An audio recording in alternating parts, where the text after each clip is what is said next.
The list of people he's played with is amazing. If you go to his website and see all the people he's performed with. And he also has his own educational institute, the Summers Multi-Ethnic Institute. And he's going to give you some insight into the evolution of African drumming as it relates to Brazil. And he has, I'll let him introduce all the people he has with him here to help him do that. But how about a hand for Bill Summers?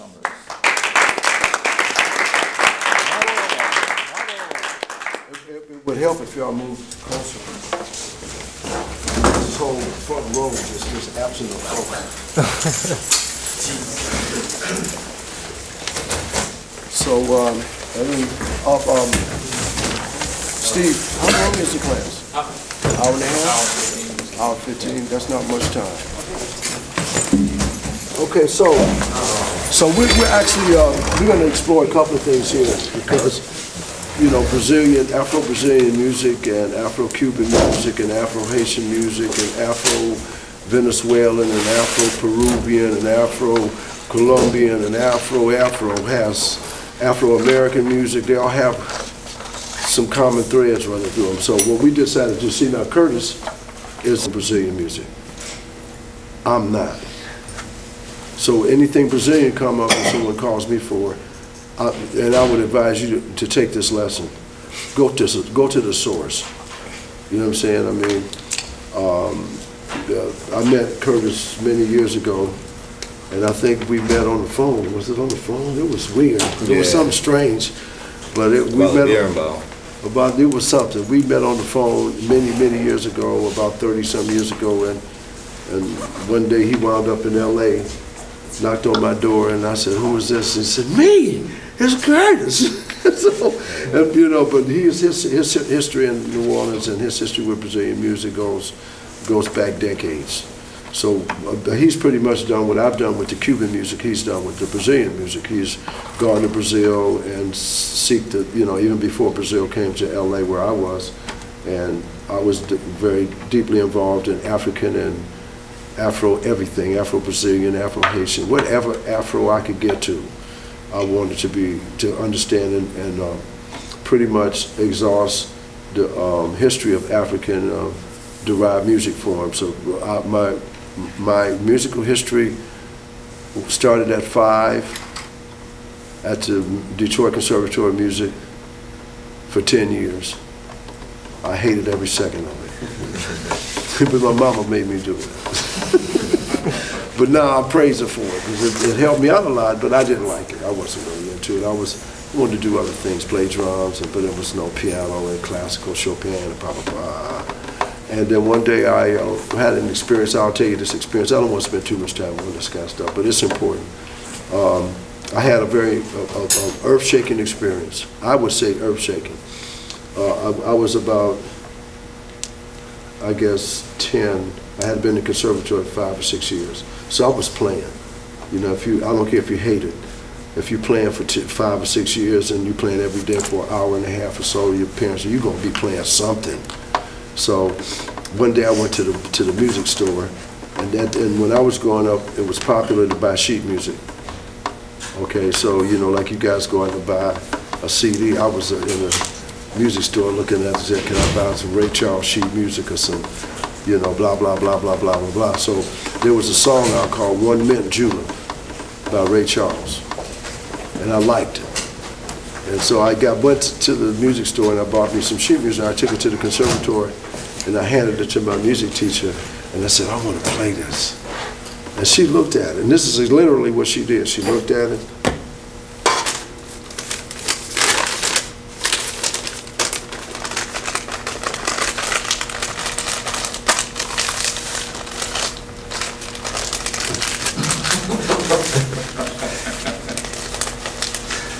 She folded that sucker up and she said, "When you finish learning," and she pointed to my Czerny arpeggio exercises. You know Czerny? I don't guess you guys don't know what Czerny is. You got to. No? Whoa! Do? Oh, shoot. Okay, anyway, there's like arpeggios you learn. It's a book of it. But anyway, she folded them and I had my book. She said, "Once you learn that, we'll have time for this." That pissed me off. And I don't know, I had to be 10. I said, how dare you? I didn't say anything, but I was really angry.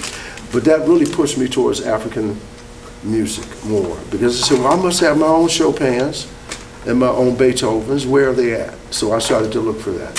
And that's how I wound up with these particular drums.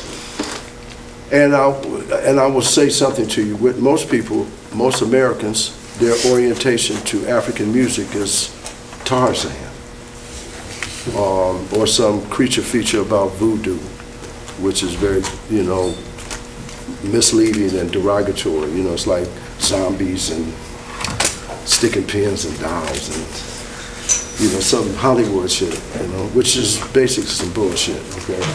So, going into African music, unlike the common belief, there is no improvisation in African music, period. Period. Okay, if you learn African music, anybody in here who has been through the regiment, there are a few people here I know that have seen what I'm saying.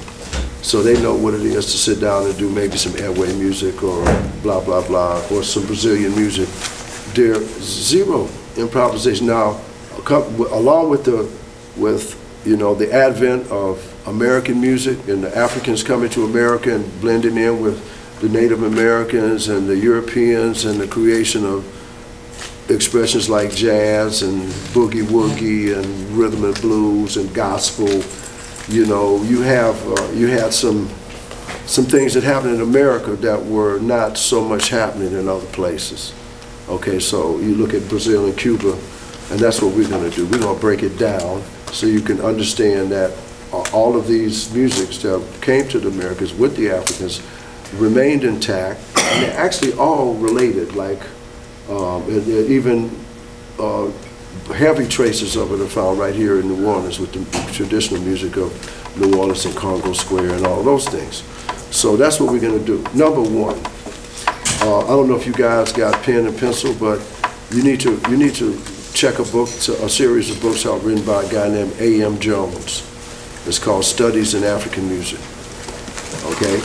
It comes in 2 volumes, Volume 1 and Volume 2. Volume 1 is a textbook, Volume 2 is charts. And this particular guy went to studied in Africa, and he, upon, you know, to really checking it out, I said, wow, this is some really heavy-duty stuff going on here. So what he did is he charted a bunch of African compositions, drum compositions, from the Ewe tribe. And he describes a beat, a rhythm. He calls it the African signature tune. Okay, that's what he labeled it. That's his own expression for it. And I've been actually teaching from his concept for 35, 40 years, because he hit the nail on the head. The African signature tune. I'm going to play it for you.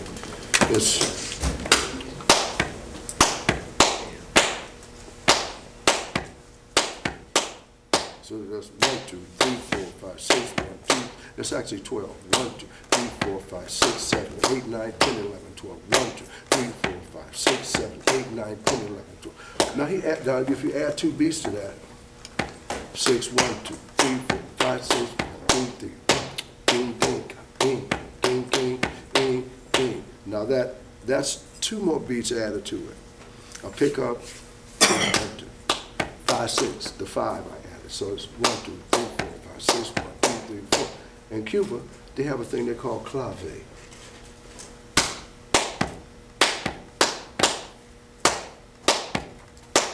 Now I said 4. 1, 2,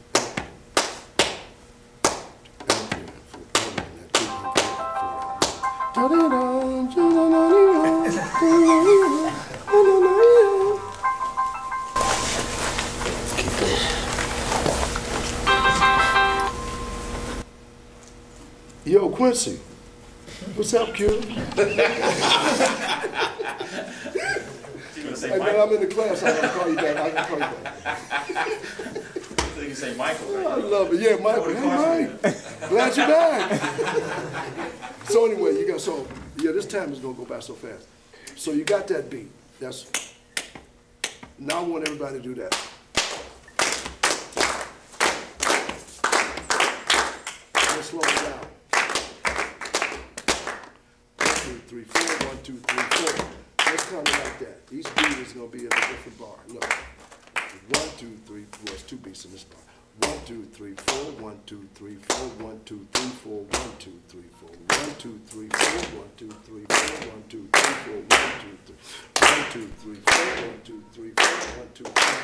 So you see that second and third beat are on the same part of the bar. 1, 2, 3, 4. 1, 2, 3, 4. 1, 2, 3.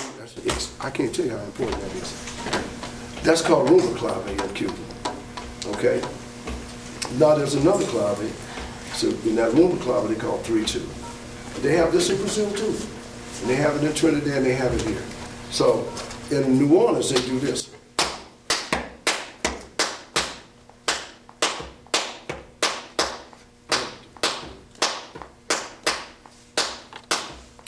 See, that's a rumba clave. That third beat is the later 16th note, or 8th, depending on how you count.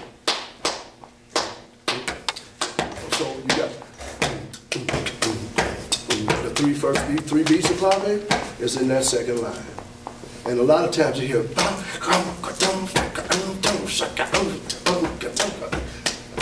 that's it. So that same African signature tune that A.M. Jones talks about in his books that he got from his studies in Africa is the same common thread that's running through every type of African music that we use in the Western Hemisphere, be it from Central Africa, especially Central Africa, the Congo, and the Western Coast, because most slaves, most free black people that came from Africa, that came to the New World were from West Africa, not East, not Central, not South, not North, they were from West and Central Africa. Congo Square. It was called that for a reason. Okay, so now we got this. This is very important, that beat. Okay, so what the reason that me and Curtis, I figured, well, let's come together and show the commonality, it's the common threads, the homogeneity of this music within the the African diaspora. So we have these are Cuban drums, congas, but they serve a purpose for playing the rhythms that he's the drums that they use in Brazil are called atabaques. I did a workshop actually this past Sunday on the contemplate drumming and its association to dance, Orisha dance, I just brought these drums because it was a little bit easier for us to get everything in, because the atabaques, they have a complete setup. Big stand they go in. So they're pretty big, so we wanted to keep it small. But basically the lead drum, we're going to talk about how this has a common ground. The lead drum is called the hum, and it's the tallest and the biggest. The medium size is called humpi, and the smaller one is called lei. And so let's show them the relationship. This is called bata. And bata came originally from Nigeria, came with the slaves, went to certain places, especially played a lot in Cuba, but it's played a lot in America, all over the Caribbean and South America. Okay, so he said the biggest drum is called puna. Okay, this is the iya, ilu. And translated, iya means mother, ilu is drum, mother drum. It's the biggest one. Now with this, we say she has the biggest mouth. She's talking the most. She's running the show. The buck stops with mama. Mama's in control. Same with the hum. Mm-hmm. Then he said he got the hum.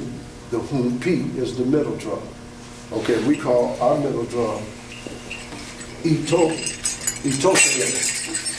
Okay, this is the middle drum. Okay, and it represents like the fire. Okay, and then this one is called omele. Like theirs is called lei, the smallest drum. This is omele. They call it okokolo, but technically it's lei also. Omele. Okay, so go ahead. Well, I was trying to wait for Quito to spring through the door. Well, getting back to what you were saying about this drum basically runs the show. The same thing with the hum. What's a little bit different with the atabaques, the humpi and lei usually play the exact same part, but for the home, the part is always different, depending on which Orisha that they're going to be playing for. And sometimes the home plays the home PLA plays the same part, but the home will play maybe 2 or 3 different parts that go with the same rhythm. And that one common rhythm that they use a lot in the Candomblé ceremonies is called Vasi. And it's sort of like a 6/8 pattern. Yes, sir. I think you should just say a little bit about the Orishas and what that is, because I don't think everybody. Yeah, we were just going to do the drums, and once we started. Just because you're saying you play different things for different ones. Different Orishas, I don't know. I mean, if you don't know what Orisha are, do you know? Everybody know what Orishas are? No, okay. That's a good point. Well, we're getting there, so go ahead. Yeah, okay. So, well, I can basically tell you, the Orishas are basically what we would call saints, patron saints. It's like everybody has a patron saint. But far as the African is concerned, this is like your guardian. Some of the basic ones, the Eshu, which is of the crossroads, Ogun, which is the warrior, and Oshosi, the hunter, Omanubai, which is sickness and disease, and Shango, who is basically the keeper of the drums, as well as the judge or judicial part of government, and actually, you know, all things. That's his realm. Some of the female warriors, one is called Yansan, another one we have is Oshumare, which is actually used for a dance that's done here a lot in New Orleans, but a lot of people don't know anything about the Oshumare, the actual snake dance. But I see a lot of voodoo ceremonies where people dance with a snake, and they have not a clue about what the actual dance is about, and it's just like you dance with a snake, and it's like you have a snake, and then you're doing a snake dance. So that's what voodoo is. Some parts of voodoo in New Orleans has come to. Like all you need to do is have a big giant snake and have somebody to dance with it. That's the snake dance. But there is an actual dance where people, that people actually dance, have particular movements, and are actually the drums have a definitely dialogue that's going between them. And it's kind of hard to explain what an Orisha is without actually seeing some of the movements and manifestation is. I mean, but I suggest you can go online and look the word up. Yeah, look it up and look at some YouTube. Yeah, look at some videos too. Don't just read. Look at some videos, because when you start the reading, it gets really vague about what the Orishas are, because people have so many different meanings. The best thing to do is read a little and also try to look a little at what you're reading about. And each Orisha has a different dance, a different meaning, different colors, and things like that. Let me add something to it too. Orishas are, like he said, you could look at the Catholic setup with saints. In fact, in every country where slaves were taken, for instance in Brazil, Cuba, and Haiti, those 3 places. Now, of course, the slaves didn't have telegraph between the countries, and they definitely weren't allowed to write to each other, but the slaves were forbidden by law to teach you how to read. It was against the law to teach a slave how to read. So they didn't have any means of communication, but they all did the same thing. The French were Catholic, the Spanish were Catholic. In fact, every European was Catholic at one point, until, blah, blah. You know the history. King Henry VIII, the Greek Episcopalians, Martin Luther in Germany, they all split from the church, split a whole bunch of stuff. But before all that happened, everybody was Catholic. Everybody had to go to the Vatican to get documents to take slaves. The Vatican signed off on it, for sure. There's without a doubt. The Pope had a lot to do with it. So, but the thing is, these people in the Spanish were Catholic, heavily Catholic, blah, blah, blah. So, in Cuba, say for instance, there is a saint called in Africa called Aganyu. They have him in Brazil. Same Orisha, very same name. They have the same name. Oshumare, we say Oshun. They say Yamoja, we say Yamaya. Okay, the Yamaya or Yamoja, Ye, mother. Omo, children. Eja, of the fish. Mother of the children of the fish. That's the ocean. She is Yemoja, is where every water, from Yemoja's breast came everybody of water on the planet. At one time the planet was all underwater. All the riches on the planet are owned by Yemoja and Olokun, the bottom of the ocean. The riches, they're out there drilling for oil right now under ocean. Okay, so when the African looks at it at the world, at the air, the clouds, and the ocean, they're not looking at it like it's something you surf on. They're looking like, oh my God, this is something that I should be in awe of, and that everything that I do, it should be in respect of that. So I'm not gonna go and shit in it. You know what I'm saying? I'm not gonna go spill shit in it. I'm not gonna go and chop all the trees down. You know what I'm saying? The African believe that the closest thing to God were the trees. I'm not chopping it down. If I do, I'm gonna ask permission. So like, for instance, when we make a bata drum, we have to you have to go to the tree and ask the tree if it's okay. Now believe that or not, it's the truth. You can't just go, even with animals, you can't just do like Kentucky Fried and just throw the blood in a drain and say, yo, I'm gonna eat this chicken. You know, very few people, especially in your generation, have the experience of going and having to kill your own food. You go to eat a hamburger, it's dead.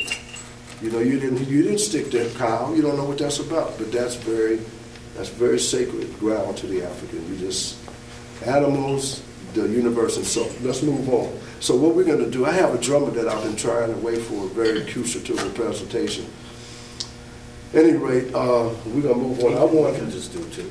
Well, what I want to do is, well, it's still not going to be anywhere near what I need to do. Okay. I think we should move on and demonstrate Vasi. Okay. And so we're going to play.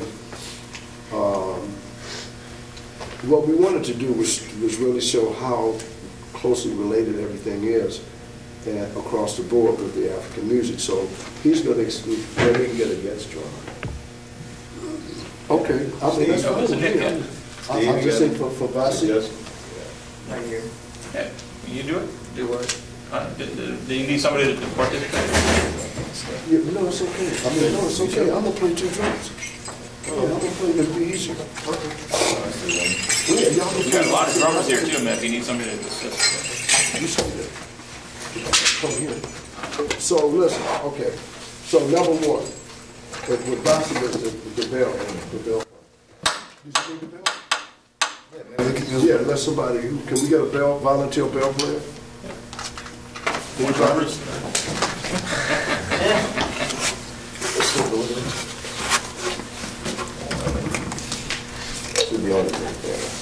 Okay, so, bell pattern, yeah.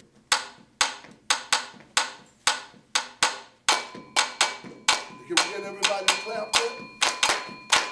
Okay, now, this half, you gotta stop. Y'all do it. This half. So you know when the downbeat is.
now you see how these are all related, and they're all tied in with that. That ties us in. Okay, so let's move on now. We went through a series of rhythms the other day together, and we did Omolu, I think. We did Yemoja, Yansa. Okay, so why don't you show them, you know, Yemoja, Shango, and then we'll play a rhythm for one of those Orishas. You play a rhythm for one of those Orishas. How many? It don't matter. We ain't got that much time. So what now we're going to do is like kind of demonstrate different rhythms for different Orishas. And so I think it'll be a good thing. I'll do Ogun, Omolobae, Shango. Okay, do Ogun first. Okay. And we just go. You do it Ogun, we'll do it Ogun.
Same thing. Okay, we'll see. Ochosi.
Okay, so that's Ochosi. Now listen. Oshos. We talked about Agere. Rhythm is Agere. And the rhythm I'm going to play is called Agere too. Same name for the same Orisha, different island. Okay, Ochosi is a hunter. He provides. And this Eshu, we say Elegua and Eshu. Elegua, Ogun, and Ochosi run together. They're a team, and we receive them as warriors to put in our homes, to guard the house and guard you against blah, blah, blah, blah, blah, blah, blah, just like somebody put St. Christopher in the house or St. Mary or whatever. You know, it's the same, similar. I can't say the same, but Ochosi and Ogun are really close friends. Okay, he played the rhythm for Ogun, we played Elegua first. Always Eshu and Elegua first. Always. I don't care where it is, if it's in Haiti or if it's in Brazil or if it's in Cuba or if it's here, if we're playing this kind of stuff. So we're going to play our rhythm for Ochosi, and it's also called Agere. So with this, same thing for over there, and you got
Shango, Thunder and Lightning, warrior, actually lived. He was the fourth king to rule over the ancient city of in Nigeria, Oyo.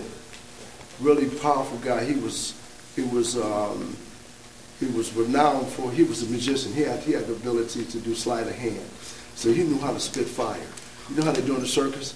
At one time, being able to do that was a secret. Nobody knew how to do it but a few people. So when someone did it, it was like, oh shit, I'm leaving. You know, so you know, like the legend has it that when he would go into battle, if you ever saw his dance, he comes out and he may go like this. And that's him, they say that's him spitting fire. So when his enemies would come, he'd be out on the horse and his men would be back. He said, chill, I'll be right back. He'd go out there, he'd whip out this shit.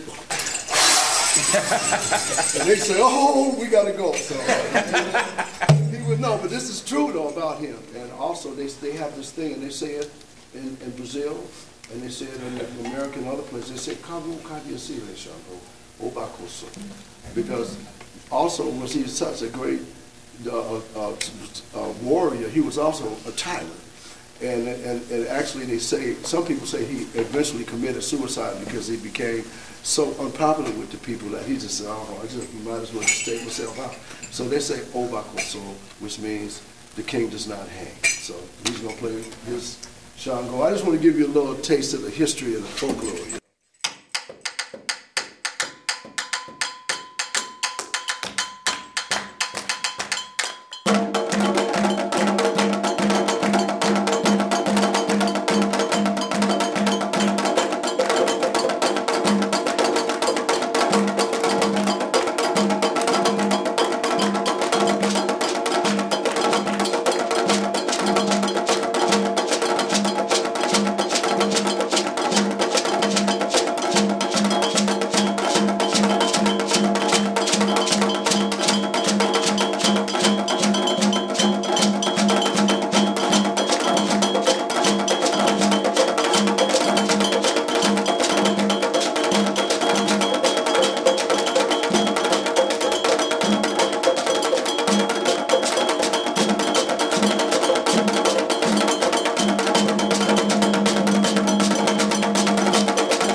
you see Shango is energy, right?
Okay, that's for Shango.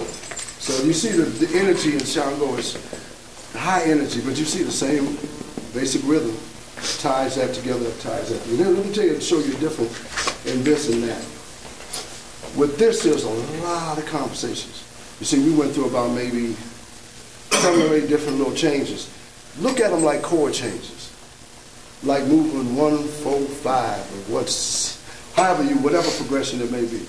But there are progressions that these drums go through. And we do things based upon, we can play rhythms. Let me give you an example. Like I said, there's no improvisation. Everything that Curtis played, every beat, he had to learn where to play. He didn't make none of it. So I might go,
Okay, so conversations.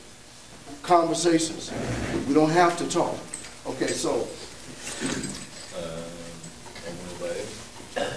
Babalu, Omolu, Omolu. Now listen, y'all ever watch I Love Lucy? You ever hear Ricky go, Babalu? Anybody recognize it? Anybody ever wondered what it means? You ever thought about it? Has everyone heard that at one point? Yeah. Okay. Now, when I was a kid, that particular show had a lot to do with me being a percussionist, because in the beginning, and I want you to pay attention to it the next time you see it, it's going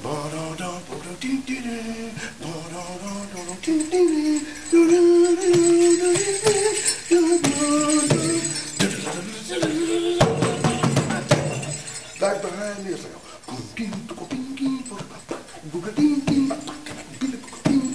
there's some serious drumming going on behind it. And I always wondered, what is that going on? And then, of course, when he said Babalu, I said, well, that ain't Spanish. I'm sure of that.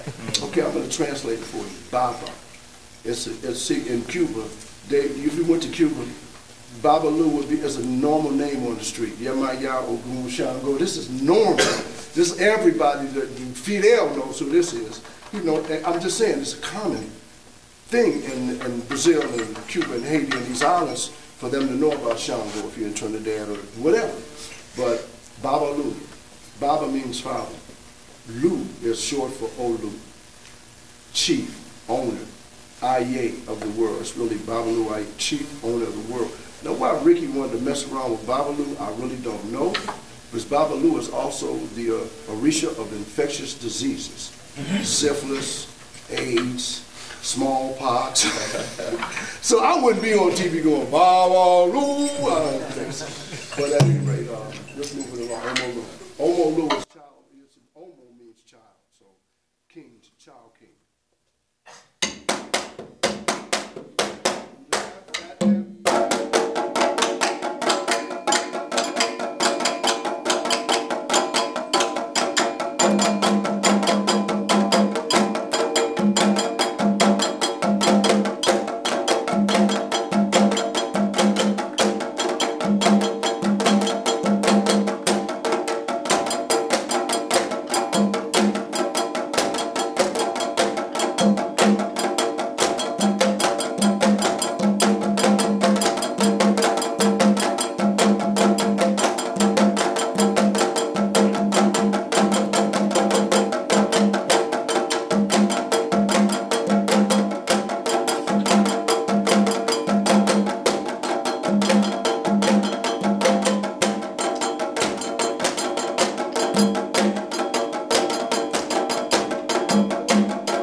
Let's try it.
The drums were actually saying, you know, following along with the words.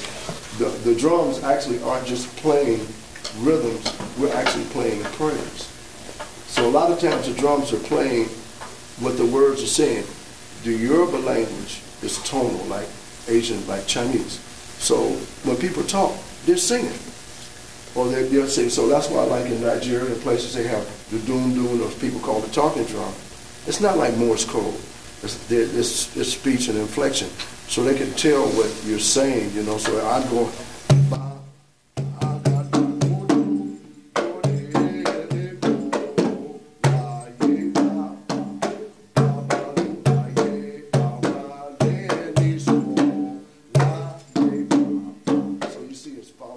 very closely with the language. So we're moving on. Oshun.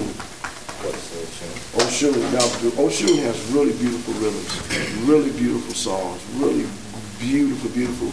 So, and another thing to really, and I have Curtis singing an Oshun song. Let's sing. I'm gonna sing a song without the drums, and you sing that Oshun without the drums, and we'll put it in. So now, for us, we have. Let me think of a nice. Yeah. Yeah, read that. Yeah, oh, I did it, ooh. Yeah, oh, I did it, ooh. I didn't let go, yeah, oh, don't let fall.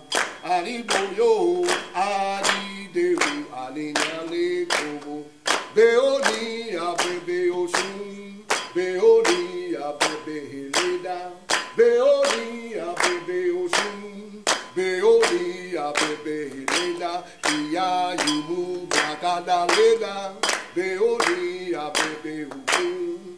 Baby, onio, onia, baby, onio, onia, baby, onio, onia, baby, onio, onia, baby, onio, onia, baby, onio.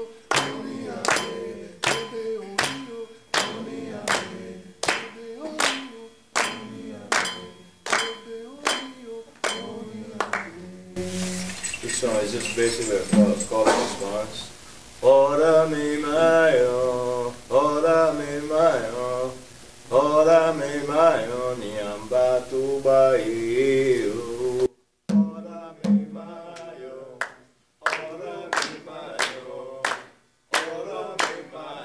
niamba tu baio. Ora mi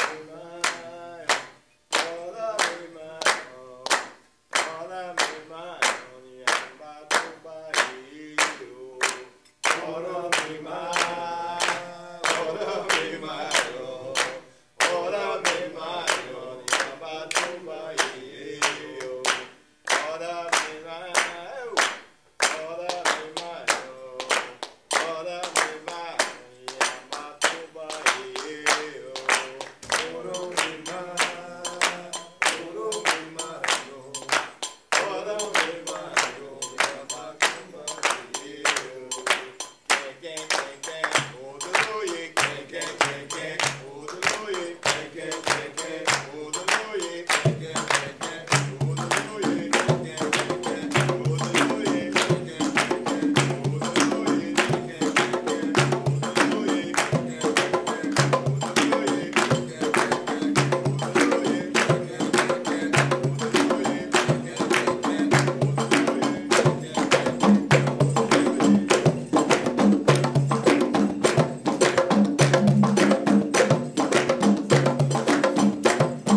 Yamaja. Yamaya, the ocean. Yes. You guys play any way related to Afro Shade? One of the root. I mean, there's a lot of different ways of doing Afro shade. What the definition of that's gotten in the last 10 years has gotten really broad. But the Afro shade that's most I guess original is Felix Uganda, and this is what they use the rhythm they just shot. But they don't use all of the parts that they use for showing.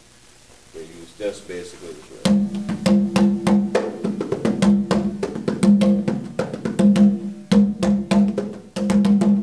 Everybody usually plays that.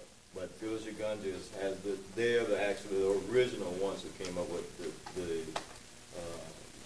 Ashe rhythm. Because I could almost like hear like the go-go pattern, the go-go pattern. Yeah, there is a pattern for this.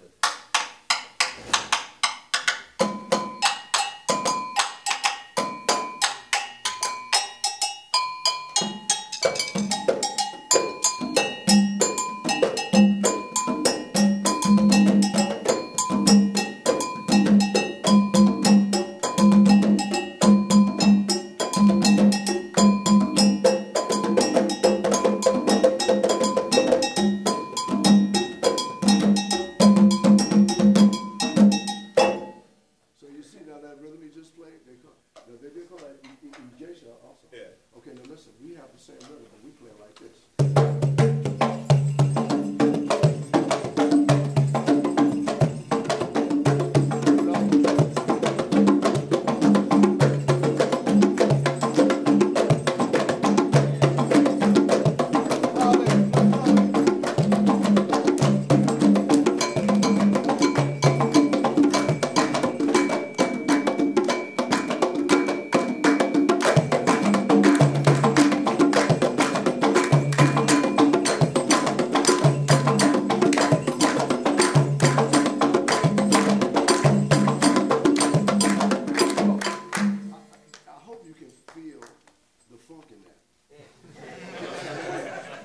Now, you got to understand that this is the P-Funk.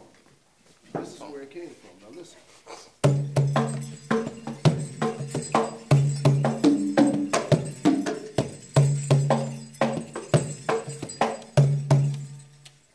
That's the kick drum.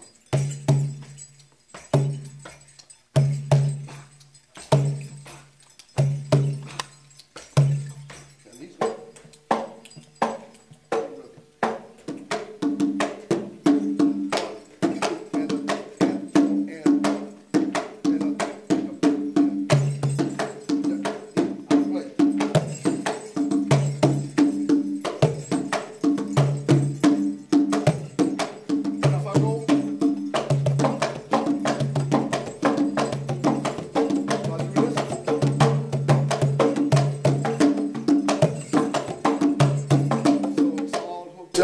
the only thing drummers here don't do, they don't have that kind of connection.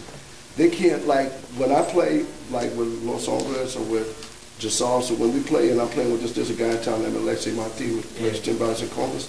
When we playing something, the sensitivity, like the conversations, you know, you can go somewhere, and if you have a drummer that, you know, the drummer's not like in America playing jazz. You get away with murder. Murder. You know, you sit over there. I played last night with Steve. Now I played with Ricky Sebastian. Now Ricky Sebastian knows all kinds of stuff. He knows his stuff. He knows jazz. He knows salsa. He knows samba. He knows, you know, like calypso. He knows, not bullshitting. He knows. You know, he's been with Harry Belafonte. And he's been with class act groups, Tanya Marie, I mean just Diane Reeves, just the best of the best.